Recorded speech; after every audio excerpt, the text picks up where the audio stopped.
D'une manière générale, la grève nationale a été plutôt bien suivie. On va retrouver en direct Bernard Denuy. Vous êtes devant une grande surface qui est restée porte close durant toute la journée.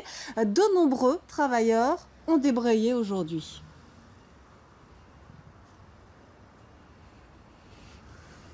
Oui, on l'a vu, hein, grève, assemblée de personnel, manifestation. Les actions syndicales ont été multiples à Bruxelles tout au long de la journée.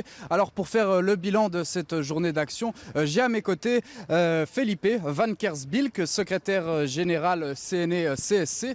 Bonsoir. Alors quelle a été l'envergure de la mobilisation en ce qui concerne la CSC à Bruxelles? La CSC a appelé aujourd'hui en front commun syndical à la grève générale et je dois dire que partout on a eu des retours d'une mobilisation très importante. Dans le commerce à peu près tout était fermé, dans les transports en commun à peu près aussi, l'industrie partout, dans beaucoup de services, donc vraiment dans le non marchand, les hôpitaux, les zones de repos on est un service minimum, évidemment on assure les soins, mais donc une très importante mobilisation. Est-ce que cette journée de mobilisation nationale vous permet d'espérer davantage de perspectives après notamment l'échec des négociations avec les organisations patronales lundi dernier pour un accord sur l'évolution des salaires?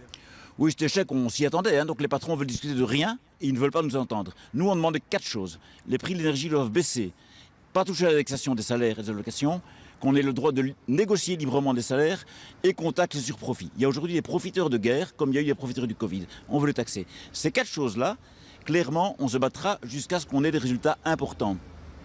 Est-ce que si rien n'évolue dans le sens des syndicats, est-ce que d'autres mobilisations sont à prévoir? Mais je crains que ce soit inévitable. Aujourd'hui, les travailleurs et les militants de la CSC et des autres syndicats ont montré qu'ils sont dans une grande colère, dans une grande détresse. Ils savent que les marges des entreprises n'ont jamais été aussi élevées qu'aujourd'hui. Mais ils savent aussi qu'un enfant sur 3 grandit dans une famille en état de pauvreté. Et ça va s'aggraver. Ça suffit. Et donc oui, clairement, aujourd'hui on a reçu un message qui dit si on n'obtient pas des résultats pour les travailleurs, sur le prix de l'énergie, sur leur salaire, sur la justice fiscale, il faut continuer et on continuera. Merci à vous Felipe Van Kersbilk. Notez par ailleurs que à la suite de la mobilisation du jour, eh bien, le Premier ministre Alexander De Croo a réagi dans un communiqué assurant, je cite, que son gouvernement avait déjà pris toute une série de mesures exceptionnelles en faveur du pouvoir d'achat.